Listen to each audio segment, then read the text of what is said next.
Mr. Speaker, our constitution allows for freedom of worship of all religions. Mr. Speaker, we would not sit in this hollow chamber and restrict ourselves to just a few. If we begin to put such components into the constitution, tomorrow the ecclesiastical faction comes up. The day after, the traditional faction comes up. The day after, all other components begin to come up. And what happens to our grand norm that is supposed to be the foundation of our existence? Mr. Speaker, Nigeria has never limited anybody from practicing his religion. You go to states like in the north, where you have Sharia being practiced as the criminal code for those states. It is because it's peculiar to them as a people and as a persons.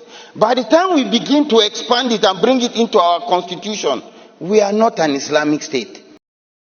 It's not about ransom. They just want to pass a message. We can come in. We can do what we need to do. And there are some hardliners in this government that are sponsoring this kind of narratives. They just want to show that they can Islamize this country. Elements, religious, Islamic element in the Yoruba ethnic group, to use them to destabilize that mighty people who have built empires like Oyo and other places long before anything. But they are looking for some weak elements. Like Tunumbu is a weak element. People think he's powerful, but he's a weak element in the Yoruba war. These are the weak elements they want to use to be able to push the Islamic agenda. People have been telling you that Islamic agenda is a lie. No, it's true. I can tell you that I was born a Muslim. My people have been Muslim since the 7th century. I'm a Madinga. And we have been Muslim. There is nobody in my ethnic group who is Christian. All my people have been Muslim.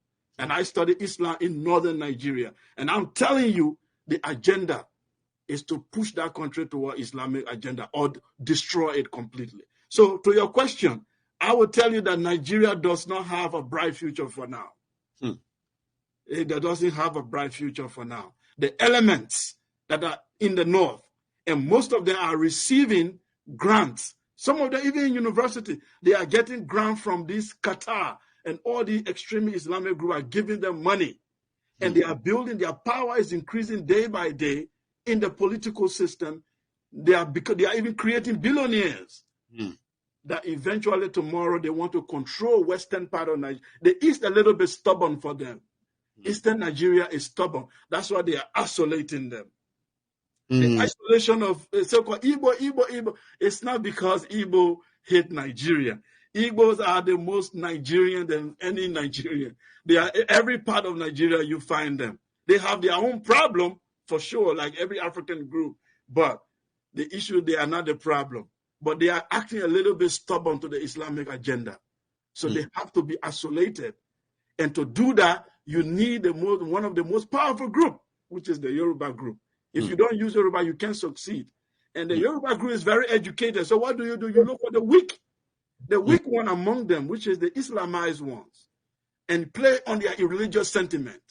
And then you destabilize the country. We have chosen to say the truth. Even if we are going to die, let us die. And let tomorrow appreciate what we said.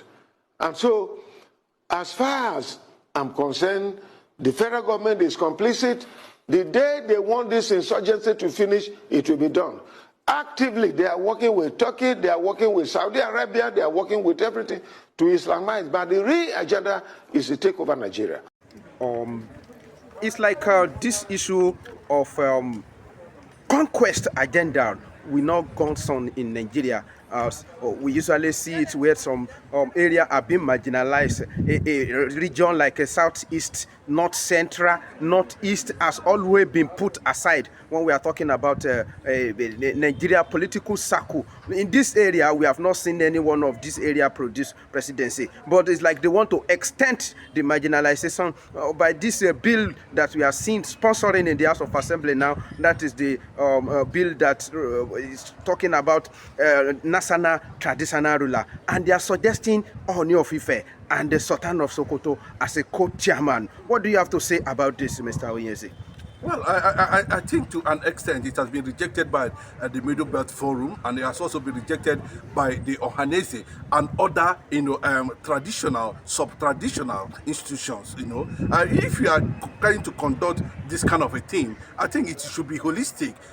Picking major traditional rulers from multi-ethnic nationalities. So whatever that are going to decide there, things will be factored in, and the fear that irrespective that we have Ooni of Ife, we hold him in high esteem in this southern part of the country, and we know that Ooni of Ife is a man who has been able to champion the Igbo cause to an extent, even Igbo culture and identity. I can guarantee you that. I can say that from all checks and balances I've been able to gather about the Ooni of Ife. I respect him, man, because a man of integrity is a man who believes in nationalism, who believes in the reality on ground. But if you are seeing that bill, coming out to an extent, it has passed first reading and entering second reading. What is the motive of selecting the Ooni of Ife and the Sultan of Sokoto to co-chair that bill? So it's threatening the institutions of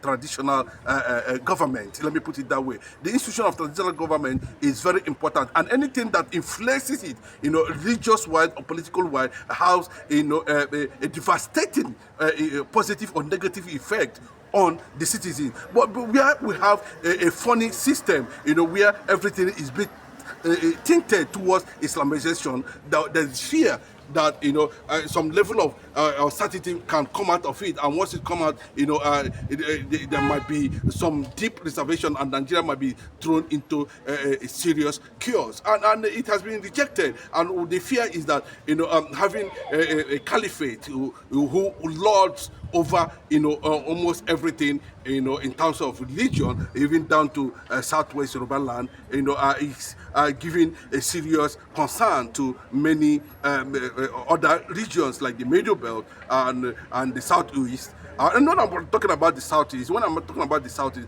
I'm talking about both the South and Southeast, factored together, because these are things that we, the Southeastern people, might think that it's not okay by the way the government is going about it, trying to push it on the people without due consultation.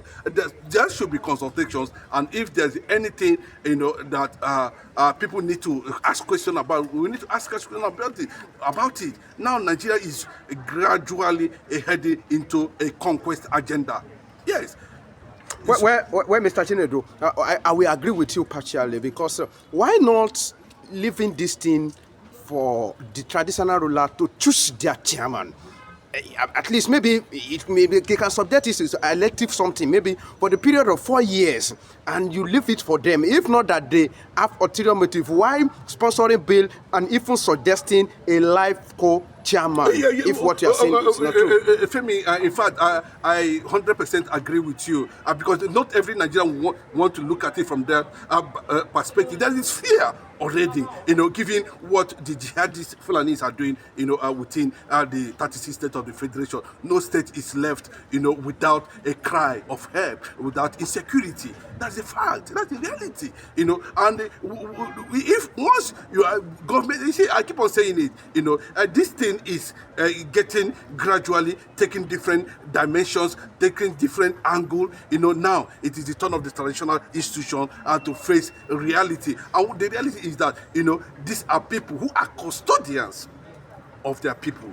And Nigeria is a secular nation and not an Islamic nation. And I don't know what Bola Tinubu means by continuing from where Buhari stopped, and if actually he himself is trying to push this thing, since he cannot go the direction of the political masses, then I think the traditional institutions can be able to launder it to their people. Because I don't know what what this thing is always being factored in that direction. Like you actually said, I think they have a body in Nigeria here where they can come together and said, okay, there's a resolution, and these are the people whom we are giving as co-chairman or whatever bill that's regarding or how to bring the traditional institutions closer to the government, or how to get some government enhancement and empower and deepen democracy down to the people.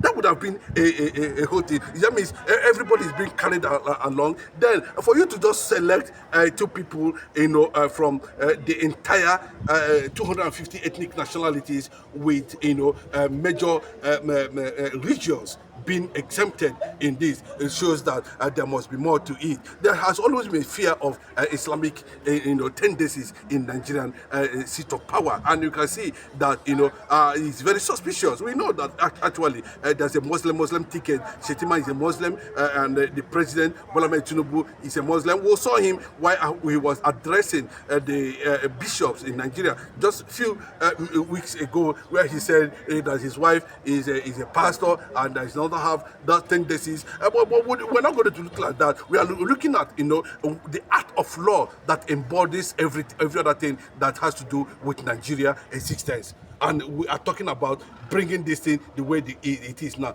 I think it is regrettable and it should be condemned. The Middle Belt Forum and the Ohanese leaders has come out together and said it is no go area. And what is the fear? The fear is that the compromise to bring an act or to bring a kind of Sharia. We saw the battle the Yorubas fought when the Sultan of Sokoto declared that before anything that can take place in Southwest, is that he needs to be consulted, and because he's the head of the Caliphate and all Muslims in Nigeria, including the Yoruba Muslims. Very, very unfortunate, because this bill, I think, is a very, very nice bill. Apart from this clause that has everything, because we need to involve our traditional ruler in making sure that we achieve peace in our domain. But Mr. Chinedu, don't you think that much more than Ohanese and the Middle Belt Forum, the people that came, I mean, from that angle, the member of House of Representatives from North Central, member of House of Representatives from Southeast, and the senators, don't you think they are the one that's supposed to kick? Because this one that they're just making, they're just talking, how far do you think their word can turns things around? In honest truth, I believe that every representative there is Fulanized. It's been produced by the Fulani oligarchy. Every House representative, every House Senate, might have visited the Caliphate in one way or the other before the endorsement. And while you are visiting, while they are visiting, a certain agreement might have been reached. There's no two words about it. If it is not coming directly from them, then it is coming from their godfathers. So it will be very difficult at that level in the federal House and in the Senate for them to stand up, to checkmate or try to balance or try to know the integrity of that mission. So very difficult. So that is where it is left for socio-cultural organizations that protect the heritage and integrity and the culture of every region, who feel threatened by the imposition of these people. Like you rightly said, they would have left it clearly to the traditional rulers to decide, how they're going to do and who's going to represent them at the end of the day. But for you to pick this North and the New Fife, for me, it is not very correct. And for Hanese, it is not very correct. And to Middle Belt, the fear of killings and conquest agenda, might also get to the level of influencing a prominent traditional rulers within the regions to key into whatever with that in disguise. Because when you see all these things happening like this, I keep on telling you in honest truth that the governors we are having, especially in the eastern part of the country, are being endorsed and imposed and planted by the Fulani oligarchy.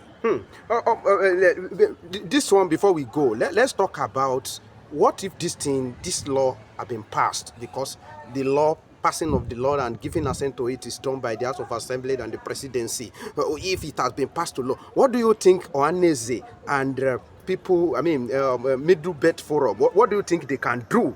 I think there's a resistance has mounted, and those who are seen to be representative in these regions that is mostly crying out now should be held responsible. That's what it means. And if anything go wrong, they will be held responsible. And that they have rejected it, and there's no two ways about it. Nigeria is not an Islamic organization, and in any situation where we are seeing this kind of a thing, rearing its head amidst conquest agenda that is already going on, and the possibility of these people coming out, in disguise, pretentiously, that it might be a kind of, bringing. Yes, when we are bringing the traditional institutions, I agree. Yeah, it's okay. Closer to the government, Then what are the policies? What are you giving them? What are you presenting to them? That's the fear. No, but do you think we should wait a bit and see the real content of this thing? Because sometimes some bill in Nigeria, they will not explained until you go through it. Maybe if we were able to go through it, we may see some other things, because there are so many times government want to make law and people will feel jittery about it, but later you discover that what they are even trying to do is maybe better in that way. Do you see any positive thing beyond this thing we are complaining about? Femi, let me tell you very clearly, Hanese possibly even in Afenifere and of course in Middle Belt Forum, let me just say, don't tell me we don't have professionals there. We don't tell me that we don't have political scientists there. Don't tell me you don't have people who can forecast. Don't tell me you don't have people who can analyze. Before they come out publicly to reject it, completely. They rejected it completely and told the whole world that at this point in time they are not being carried along and they don't know what they're talking about. And the funny part of it is that there is fear that it might lead to Islamic conquest of the traditional institutions in Nigeria. Before we go, let's relate this thing with a bill sponsored by Benjamin Kalu and Opu Isodima, the issue of indigenization, that if you spend 10 years in a particular place, you have right to indigenize yourself and you become indigenous and you are entitled to every right in that area. Does that one also sound like a Fulani conquest agenda, or we can all benefit from it? That's a very beautiful question. I can tell you that, if you're talking about indigenization, it means you are indigenous. They're trying to make you a Nigerian, with law and without a proper constitution to back it up, without proper consultation. These are the things they promise, and they make Nigerians to feel as if they belong to identity called Nigeria. Do they actually belong to an entity called Nigeria? There's nothing wrong with indigenization, but the purpose of which it should be established. What are the policies that people want to see in that indigenization? That is very important. But if we don't see that, you see, these people might sit down one day and come up with a policy just to impress a public without knowing properly how to factor it to mean and create a secular understanding about the situation on ground. This is my point. This thing can benefit all of us mutually, but we know the general overdua in this country. With this kind of a thing, don't you think it will open door for Fulani to dominate everywhere? But my brother, see, let me tell you, from every angle, and the fear of these major ethnic lords in Nigeria, and some other people too, who are entertaining this fear of, see, traditional institution is very sensitive. they are seen as the custodians of the culture and tradition of the people. And if you are trying to introduce any form of virus, whether money induced or whether you have been lobbied to accept it or not, and people are saying, no, we're not going to accept that.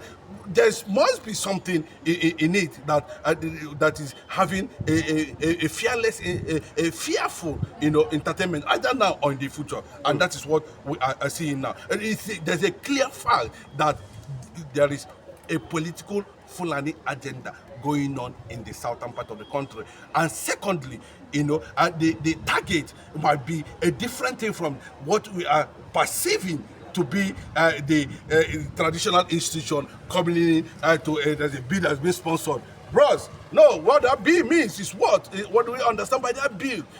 It's also trying to push it through that angle. It's the same conquest, it's the same Fulani agenda that's going on. There's no two ways about it. And they are saying no to it front and back. There will be resistance at the end of the day. Thank you very much.